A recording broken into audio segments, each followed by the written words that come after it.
Ya Rabbi bil Mustafa balligh maqasidana waghfir lana ma madha ya wasi'al karami ya Rabbi bil Mustafa balligh maqasidana waghfir lana ma madha ya wasi'al karami huwal habibul ladzi turja syafa'atuhu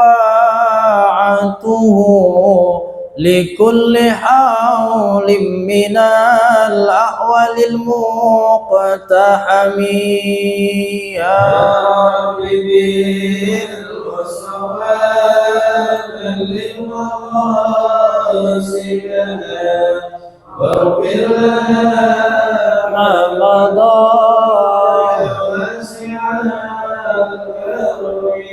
Sallu ala Muhammad. Bismillahirrahmanirrahim. Assalamualaikum warahmatullahi wabarakatuh. Alhamdulillahi rabbil alamin. Wabihi nasta'in ala umurid dunya waddin. Wassalatu wassalamu ala sayyidina Muhammadin wa ala alihi wa sahbihi wa ummatihi ajma'in. At-tahiyyatul mubarakatus salawatut thayyibatu lillah.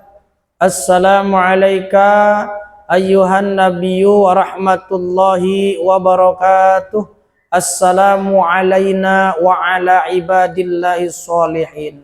Asyhadu an la ilaha illallah wa asyhadu anna muhammadar rasulullah amma ba'du. Sehat Bapak semua ya? Alhamdulillah. Mohon maaf yang keberapa kalinya terlambat. Jadi bukan macet, padat jalanannya. Dan mampir dulu sholat maghrib di TWU situ ya. Mudah-mudahan tidak mengurangi kesemangatan bapak-bapak dan niatnya yang kuat. Tapi dengan bukti hadir bapak-bapak ya itu sudah bukti bahwa niatnya kuat, nggak bubar. Alhamdulillah. Yang selalu dapat ujian keterlambatan saya ya majelis ini doang. Majelis ini sering banget saya terlambat. Pertama-tama marilah kita panjatkan rasa syukur kita kepada Allah Subhanahu wa taala yang alhamdulillah falhamdulillah summal alhamdulillah, banyak nikmat yang diberikan Allah kepada diri kita kalau kita benar-benar mencermati, benar-benar meresapi, bukan meres kambing ya. Meresnya meres apa? Meresapi. Kalau kita benar-benar meresapi, menghayati kehidupan kita nih pribadi nih, maka kita akan mendapatkan begitu banyak nikmat dari Allah Subhanahu wa ta'ala. Makanya ada kalimat dalam bahasa Inggris, kalau kita pengen bisa enjoy dengan kehidupan kita, kalau kita pengen bisa menikmati setiap momen dalam kehidupan kita, don't compare yourself to other. Jangan banding-bandingkan diri kamu dengan diri orang lain. Orang lain sukses selangit, bisa mencapai banyak hal. Kita tidak usah membandingkan diri kita dengan orang lain. Cukup fokus dengan nikmat yang ada pada diri kita, Allah tambahkan nikmat kita. Paham gak tuh? Poinnya paham ya? Jadi nggak usah, oh dia mau kok udah jadi ini, kok dia mau udah seperti ini, melejit luar biasa, nggak usah. Kita lihat ke dalam diri kita, alhamdulillah mata masih normal, pikiran masih sehat, badan masih kuat, ibadah masih digiring oleh Allah, masih diarahkan dalam kebaikan oleh Allah, makan masih bisa, tidur masih nyenyak. Itu aja difokuskan dalam diri kita, maka akan menjadi kekuatan untuk meraih sesuatu yang lebih besar. Kenapa orang itu banyak yang tidak bisa bersyukur? Karena terlalu banyak melihat nikmat orang lain. Nikmat tetangganya jadi tonton terus. Akhirnya dia lupa dengan nikmatnya sendiri. Apalagi yang lebih parah itu. Udah nggak bersyukur punya bini model begitu. Karena apa? Keseringan ngeliatin bini tetangga. Katanya. Kan ada istilah ya. Dalam nyanyian itu tuh grup band apa tuh? Mana mungkin ada gitu ya? Selimut tetangga. Nggak usah ngarepin selimut tetangga. Yang ada di hadapan kita, lihat, perhatikan, hayati, syukuri, maka akan muncul kenikmatan-kenikmatan yang lain yang diberikan oleh Allah Subhanahu wa ta'ala. Kenapa orang Bani Israel gagal menjadi umat Allah yang terbaik? Padahal sebelumnya orang Bani Israel itu Allah sudah katakan di dalam Al-Quran, wa anni faddaltukum alal alamin, dan aku unggulkan mereka dibanding daripada umat-umat manusia atau bangsa-bangsa yang lain. Ai fi zamanihim, yaitu pada zaman mereka. Kenapa mereka tidak berhasil menjadi umat yang terbaik? Padahal Allah sudah berikan banyak nikmat kepada mereka, diberikan banyak fasilitas kepada mereka, akalnya orang Bani Israel saja di atas rata-rata bangsa yang lain. Kalau nggak cerdas nggak mungkin begitu, Pak. Bener nggak? Kalau tidak punya jiwa daya juang nggak mungkin berani seperti itu. Kenapa mereka berani? Kenapa mereka sanggup walaupun kecil tapi berani di dunia ini? Karena mereka cerdas, mereka itu kuat, orang Bani Israel. Bahkan di kalangannya Bani Israel itu diturunkan ratusan nabi. Ya kan? Ya, udah sering saya sampaikan, udah 3 kali lah sampai ini, cuman beda. Ya, ada berapa nabi? 124.000 nabi rata-rata diturunkan kepada kaum Bani Israel. Orang Kirana mah belum tentu kedapatan nabi. Apalagi dulu Kirana apaan itu dulunya? Perumahannya apa coba? Rawa, sawah kan? Diuruk-uruk tanah merah, tahu-tahu ada manusia-manusia ini nih. Ya, dulu orang kaum Bani Israel itu pas sebelum umat manusia yang lain rame, negara-negara yang rame, dia tuh udah punya peradaban, dia sudah punya pemikiran yang cerdas. Tapi kenapa lupa kepada nikmat Allah, tidak menghayati dalam dirinya bahwa Allah yang memberi kenikmatan dalam setiap momen kehidupannya, dia lupa sehingga menjadi musuhnya Allah. Hati-hati. Orang yang melupakan nikmat yang diberikan oleh Allah bisa terpeleset kehidupannya. Pertama hanya kufur nikmat. Lama-lama jadi kufur akidah, itu yang repot. Pertama kufur nikmat, lama-lama jadi kufur akidah. Seperti yang kita tonton pada hari ini. Mereka menentang kepada Allah Subhanahu wa ta'ala. Nggak ada takut-takutnya. Bener nggak? Kita mau ditakutin neraka udah ciut. Berarti ada imannya. Kalau orang ditakutin neraka masih bedegeg baik begini, wah ngeri itu, Pak. Neraka itu tidak takut kepada orang yang gagah di dunia ini. Neraka itu tidak takut dengan orang yang banyak uang di dunia ini, betul nggak? Neraka itu tidak takut pangkat berapa yang dia pernah punya di dunia ini, nggak takut. Siapa aja yang layak masuk ke dalamnya dilahap sama neraka. Nggak pandang bulu, wah dia jenderal bro. Kata neraka kan takut Umpama gitu bintangnya 5, enggak langsung lep aja langsung. Wah dia ustadz bro, masa ustadz di neraka? Naudzubillah ya. Apakah ada ustadz di neraka? Jangankan ustadz, ulama saja ada yang di neraka. Kan gitu. Ustadz mah, kalau di Indonesia ustadz itu di bawahnya ulama lah ya. Guru-guru kecil lah ya. Apakah ada seorang ustadz, seorang da'i, seorang ulama masuk neraka? Ada. Kan Nabi pernah Isra Mi'raj waktu itu.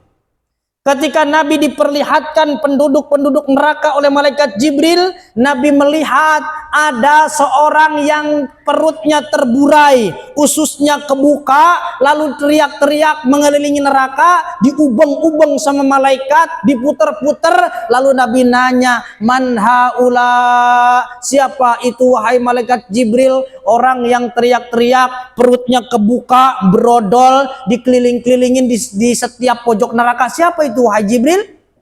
Malaikat Jibril menjawab, itu adalah ulama-ulama su.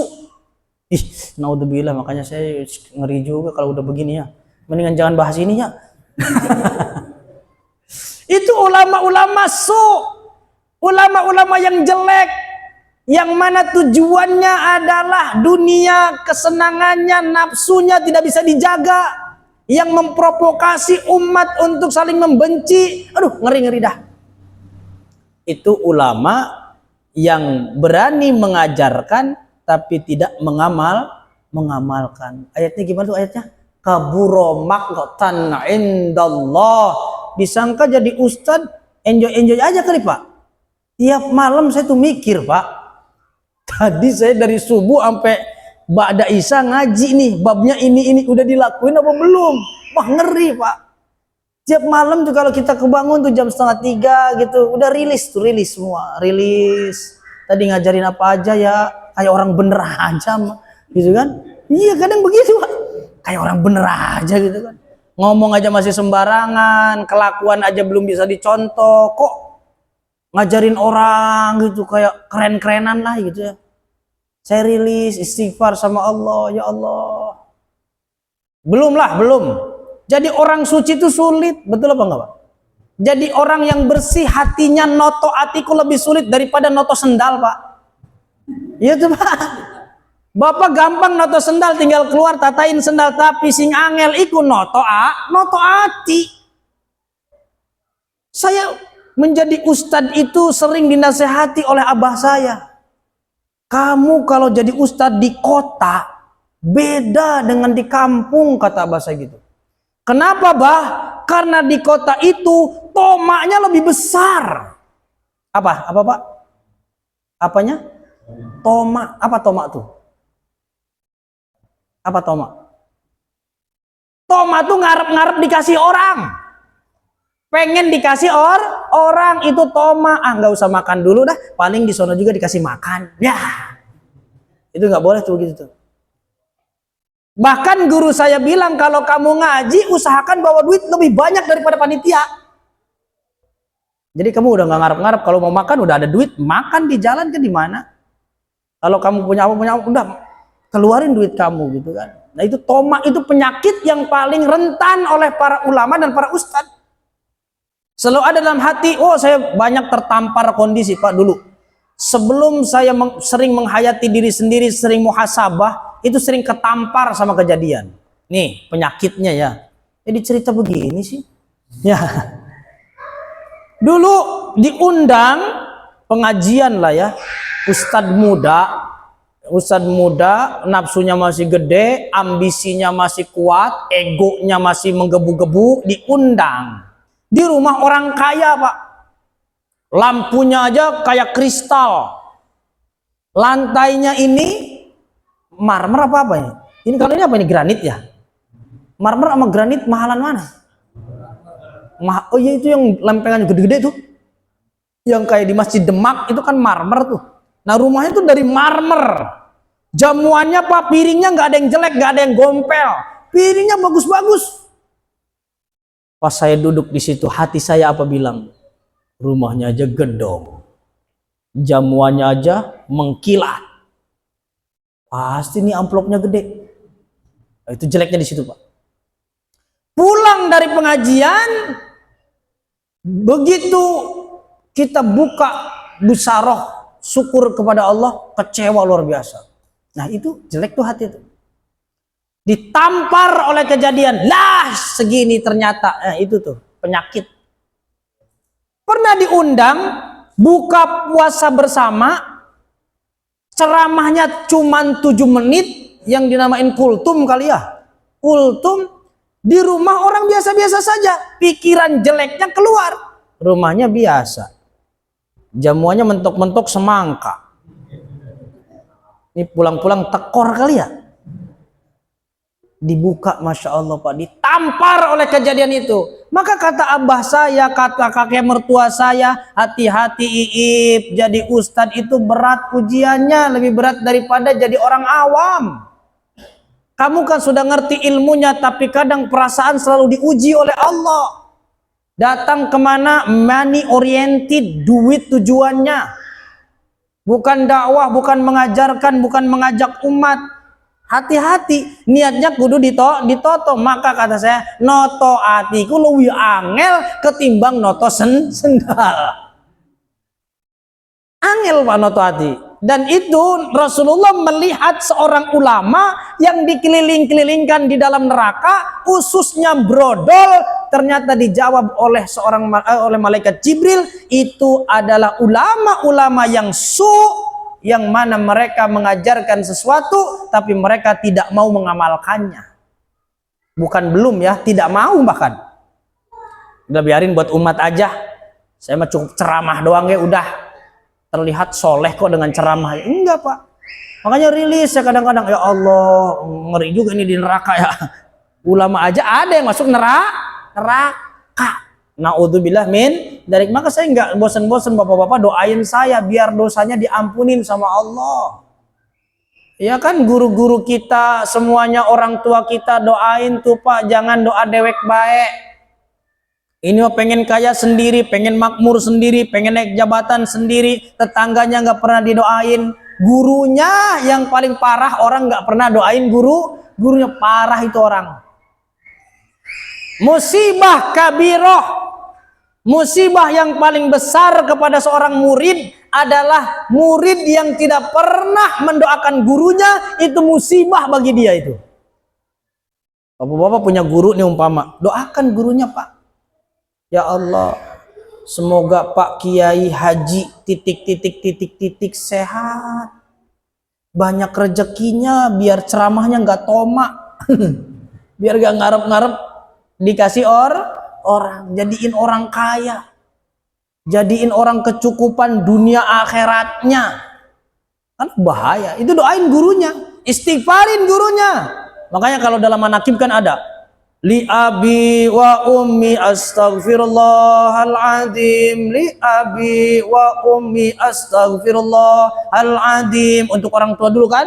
Terus li ustadi astaghfirullahaladzim, li ustadi astaghfirullahaladzim, lil muslimin wal muslimat astaghfirullahaladzim, lil muslimin wal muslimat astaghfirullahaladzim, lil mu'minin wal mu'minat astaghfirullahaladzim, lil mu'minin wal mu'minat astaghfirullahaladzim, innahu kana ghafara astaghfirullahaladzim, innahu kana ghafara astaghfirullahaladzim, innahu kana ghafara. Semua ke bawah tuh, dari mulai diri sendiri, kedua orang tua, guru-guru, kaum muslimin, kaum mukminin, dan sesungguhnya Allah itu maha pengampun. Baca, jangan dewek-dewek baik. Ya Allah, berikanlah saya rezeki diminta terus. Padahal tiap hari nggak berdoa saja bapak-bapak dikasih rezeki, bener nggak? Nggak ngarep, nggak apa, nggak minta sama Allah, nggak angkat tangannya, tetap dikasih makan bapak-bapak sama Allah, dikasih minum sama Allah, dikasih nikmat tidur sama Allah, itu rezeki semua. Dikasih sehat sama Allah, bapak-bapak kan jarang minta sehat, tapi dikasih sehat sama Allah. Bener nggak tuh? Kan pernah saya bilang, apa yang diberikan oleh Allah itu sudah lebih banyak daripada apa yang kita minta. Apa tuh? Yang diberikan oleh Allah itu sudah lebih banyak ketimbang apa yang kita minta. Nah, bapak-bapak yang dirahmati Allah Subhanahu wa taala, jangan sampai kita ini kufur nikmat. Kalau orang sudah kufur nikmat, ngerinya nanti kufur akidah, Kalau sudah kufur akidah, ngerinya malah menjadi musuhnya Allah. Naudzubillah min dalik. Seperti kaum Bani Israel, nabinya banyak, otaknya cerdas, badannya kuat-kuat, wajahnya ganteng dan cantik-cantik, tapi karena lupa siapa yang memberikan nikmat, mereka menentang Allah Subhanahu wa ta'ala. Diabadikan di dalam Al-Quran, siapa orang-orang yang tidak ngeh. Apa ngeh itu? Sadar. Orang-orang yang tidak sadar atas pemberian nikmat dari Allah banyak, Pak. Contohnya Fir'aun. Fir'aun itu kalau bukan Allah yang kasih, nggak mungkin jadi raja di raja. Tidak akan bisa membangun istana yang megah, tidak akan meninggalkan peradaban yang sampai saat ini masih dipelajari peradabannya. Tapi apa ujung akhir hayatnya? Meskipun dia duduk di singgasana, pasukannya ribuan, tapi dia meninggal dalam keadaan dihinakan oleh Allah Subhanahu wa ta'ala. Awalnya kufur nikmat. Saya nggak pernah sakit. Bener gak? Fir'aun pernah sakit gak? Gak pernah, Pak. Fir'aun gatal-gatal aja gak pernah. Saking sehatnya Fir'aun, merasa bahwa dirinya kok saya ini sehat terus. Mungkin saya Tuhan ini. Karena gak pernah sakit. Bapak-bapak kalau sehat lupa sama Allah, ngerinya kayak Fir'aun. Ngaku Tuhan. Fir'aun itu gak pernah sakit, bapak-bapak. Sehingga dia mengaku sebagai Tuhan.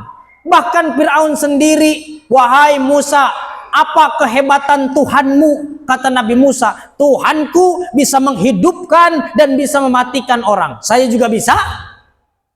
Gimana tuh caranya?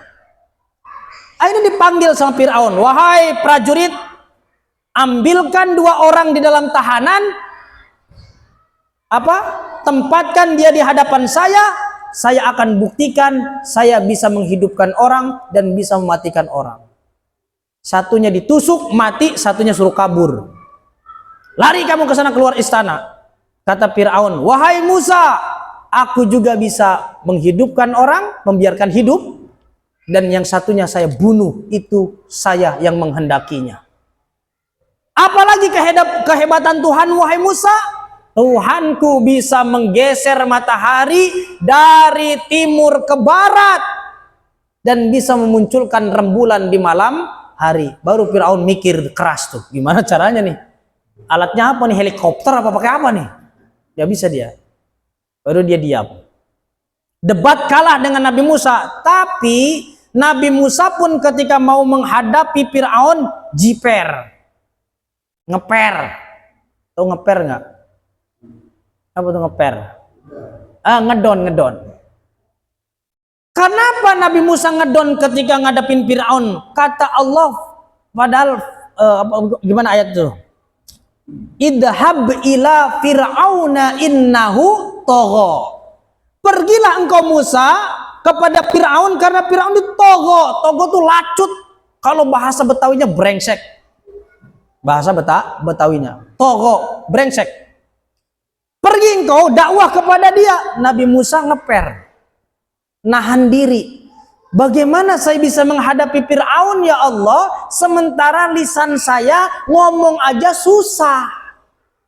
Nabi Musa itu punya lidah tidak bisa mengucapkan R. Pelok, kalau cara wong Jawa pelok.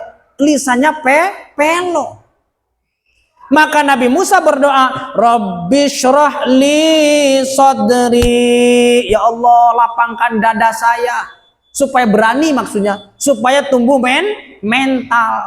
Wa yassir li amri. Mudahkan urusan saya nih. Mau dakwah ke Fir'aun. Bukan dakwah kepada orang-orang biasa. Mau mendakwahi seorang raja yang punya pengikut banyak. Punya kerajaan yang megah. Punya kedudukan yang luar biasa. Ini perkara yang luar biasa.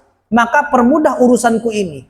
Wa yassir li amri wahlul 'uqdatam min lisani. Dan bukalah ikatan yang ada di lisanku. Kalau orang cadel kan seperti ilatnya diikat. Maka kata Nabi Musa, bukalah ya Allah ikatan supaya lidah saya ini bisa ngomong lancar. Wa yassir li amri wahlul 'uqdatam min lisani yafqahu qauli. Semoga apa yang saya sampaikan ini dipahami oleh Firaun. Terbuka hatinya untuk memahami apa yang aku katakan kepadanya. 3 hari Nabi Musa menahan diri, Pak. Rilis dulu, memunculkan mental dulu, berdoa kepada Allah. Ngajak Nabi Harun alaihissalam, karena Nabi Harun ngomongnya hebat. Tapi Nabi Harun lembek. Ngomongnya pinter, tapi orangnya halus. Ya, mohon maaf ya. Mungkin kira-kira, pokoknya halus lah, halus. Tapi Nabi Musa ini gregetan orangnya. Gak pakai jarul halus, langsung babat habis Nabi Musa. Karena Nabi Musa itu punya perawakan. Waktu Isra Mi'raj kan dijelaskan, Rasulullah melihat ada orang di belakang Rasul ketika mau ngimamin, ada di belakang orangnya rahangnya tegas. Nabi Musa itu rahangnya tegas, artinya manly banget lah, cowok banget. Dadanya bidang, tangannya keker kayak orang suka nge-gym gitu loh, Pak. Itu Nabi Musa alaihissalam keker. Ditanya sama Nabi Muhammad, itu yang rahangnya tegas, tatapannya tajam, badannya atletis, itu siapa namanya? Jibril. Itu Musa. Oh, Musa tuh ternyata gagah gitu kan. Pantesan nempeleng orang nggak sengaja mati. Orang Nabi Musa pernah gini doang, ketempeleng muka orang, Pak, ceprot mati, Pak. Loh, kok mati nih? Ya Allah, nggak sengaja ya Allah gitu kan. Mati. Coba cari di tafsir, Bapak, tentang Nabi Musa. Itu pernah cuman gerakin tangan, ketempeleng muka orang, mati, Pak, kelenger langsung. Itu namanya ajian Brajamusti. Makanya kalau santri itu mau perang, mau berantem dulu itu bacanya apa, Ustaz? Hah? Yang digesek-gesekin ke kaki gini nih, kakinya gini nih, ya, kakinya gini. Habis sholat maghrib sama habis sholat subuh kan, gesek-gesekin nih kepelan tangannya. Bismillahirrahmanirrahim. Wa idza batostum jabar, wa idza batostum jabar. Pas ketemu musuh udah berhadapan sama kita, tarik napas aja. Wa idza batostum jabar. Ini udah berat, Pak, 1 ton ini udah. Hantemin ke dadanya, gosong itu, Pak. Buar, muntah darah itu bisa, Pak. Itu namanya ajian Braja Musti. Nabi Musa, Pak, nggak pakai Braja Musti, Pak, nggak sengaja doang, plak, mati orang, Pak. Sampai bulu-bulunya Nabi Musa dalam satu riwayat itu seperti jarum, Pak.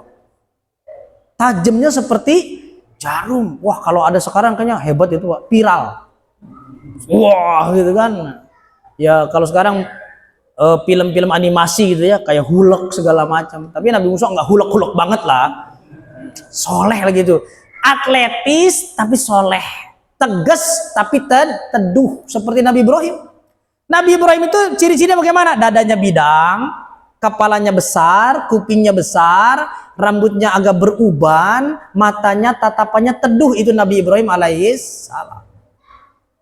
Itu Fir'aun adalah sosok yang tidak mengerti siapa yang memberikan nikmat. Bahkan ketika dia merasa sehat terus menerus, dia malah lupa siapa yang memberikan kesehatan. Dia malah mengangkat dirinya sebagai Tuhan. Maka hati-hati dengan kenikmatan. Apa ya? La in syakartum la azidannakum wa la in kafartum inna adzabi lasyadid. Jika kalian bersyukur, kata Allah, la azidannakum, maka yaktine mesti ditambahi kum marang sira kabeh. Pasti akan Allah tambah. Tidak mungkin tidak. Asal fokus kepada kenikmatan yang sudah diberikan Allah kepada diri kita. Jangan fokus kepada kenikmatan orang lain. Malah kita nanti kupur kepada kenikmatan yang diberikan Allah kepada diri kita. Itu tip pertama agar kita bersyukur kepada Allah. Kalau orang Pagaden di Subang sana, ada kiai namanya Kiai Munir, pondok pesantren Al-Muniriyah. Aslinya orang Banten, bikin pesantren di Subang dekat dengan rumah saya. Apa yang beliau ajarkan kepada jamaahnya untuk bersyukur? Sampai bikin kaos, bikin jaket, bikin stiker, bikin figura. Apa kalimat saktinya yang beliau ajarkan kepada para jamaahnya? Kalimatnya pakai bahasa Sunda. Sakieu oge alhamdulillah. Pasti setiap ngaji itu yang ditanamkan. Supaya apa, Pak? Supaya bersyukur kepada Allah Subhanahu wa ta'ala. Orang sekarang tuh paling sulit bersyukur. Lagi makan bebek kaleo, udah saya ceritain tuh. Lagi makan bebek kaleo, dia mikirnya enakan bebek bola kapal ya. Sering yang ngomong kayak gitu orang-orang tuh. Banyak yang gitu ya. Pas makan di bebek bola kapal, ini mah bumbunya enakan bebek selamat. Apal ya bebek semua ya, pokoknya bebek-bebek dah. Pas lagi makan di bebek selamat, enakan bebek gantung. Di mana tuh? Lampu Merah Cibitung tuh. Bebek gantung kan ada ya. Depannya itu gudeg Jogja itu. Di seberangnya gudeg. Biasanya orang-orang kawasan bisa biasa makan siang di situ. Bebek apa lagi? Bebek peking, bebek awas segala macam lah ya. Jadi orang sekarang itu dia diberikan nikmat di hadapannya malah mikirin nikmat yang lain. Sehingga sulit untuk bersyukur kepada Allah Subhanahu wa ta'ala. Udah dikasih rumah, masih baik, rumahnya kayak gini ya, nggak kayak tetangga saya. Rumahnya kok kayak gini ya, nggak kayak artis ono, begini-begini. Nggak usah. Don't compare yourself to other. Jangan membandingkan dirimu dengan orang lain. Fokus kepada nikmat dirimu, maka Allah akan memberikan banyak kejutan kepada kehidupan dirimu sendiri. Itu ya. Jadi kita pun jadi manusia ini tidak usah kita kayak ngersula gitu. Ngersula itu apa sih bahasa sininya? Menggerutu dengan apa yang terjadi gitu. Kayak ya Allah rezeki cuma 20.000 gitu kan. Itu pernah saya alamin tuh. Dagang capek-capek, buka sore, tutup malam, dapat untung 20.000. Keringat mau udah gede-gede, segede-gede jagung ya keringat. Untung ya Allah ini. Udah, nggak usah dah. Nah itu kurang bersyukur tuh.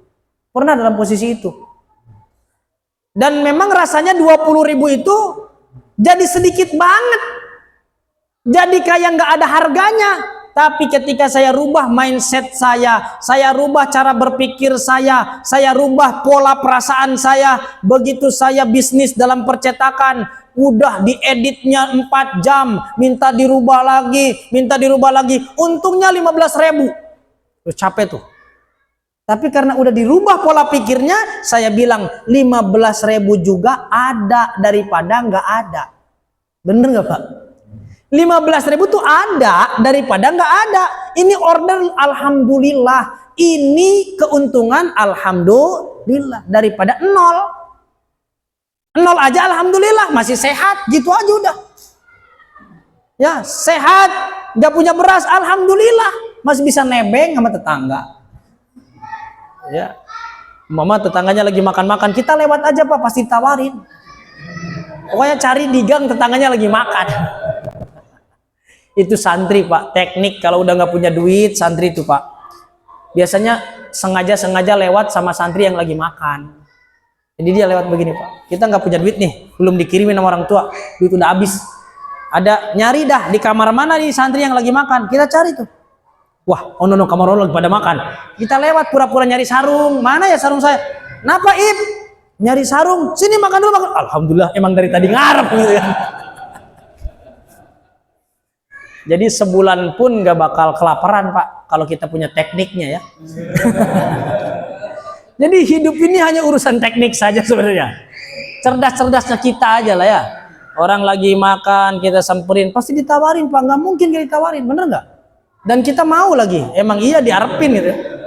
Nah hadirin Bapak-bapak yang dirahmati Allah Subhanahu Wa Taala, bersyukur kepada nikmat Allah, resapi lebih dalam, hayati lebih dalam. Insya Allah bersyukur tuh nggak usah dipaksain, muncul sendiri loh Pak.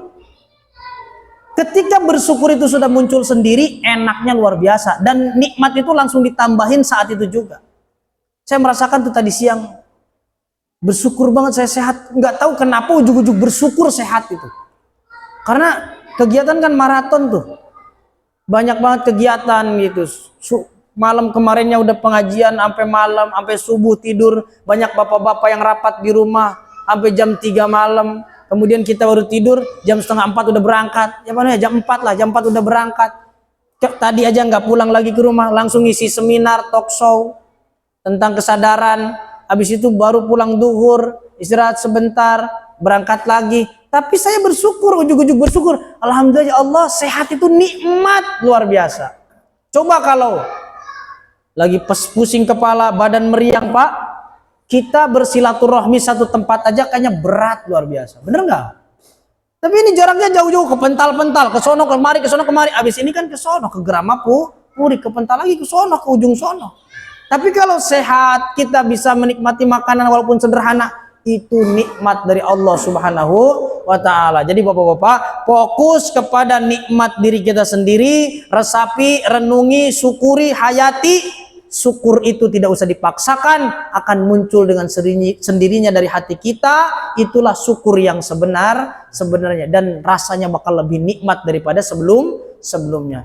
Hadirin bapak-bapak yang dirahmati Allah Subhanahu wa Ta'ala, itu saja yang dapat disampaikan. Mohon maaf ya karena keterlambatannya banyak banget, mohon dimaklumi. Semoga bapak-bapak diberikan iman yang kuat, diberikan rizki yang barokah, keluarganya selalu dalam keadaan harmonis, dan wafat dalam keadaan husnul khotimah. Amin ya robbal alamin. Mungkin ada yang mau bertanya sebelum ditutup? Kayaknya nggak ada kayaknya. Langsung aja kan Ustaz. Boleh lah nanya, aman kan? Habis itu langsung komot, silahkan saya mau pergi. Ada yang mau nanya? Nggak ada. Jelas bapak-bapak? Jelas ya. Iya itu. Nggak ada yang mau nanya, nggak ada. Kalau nggak ada saya tutup. Mohon maaf atas segala kekurangan. Wallahul muwaffiq ila aqwamit thoriq. Assalamualaikum warahmatullahi wabarakatuh.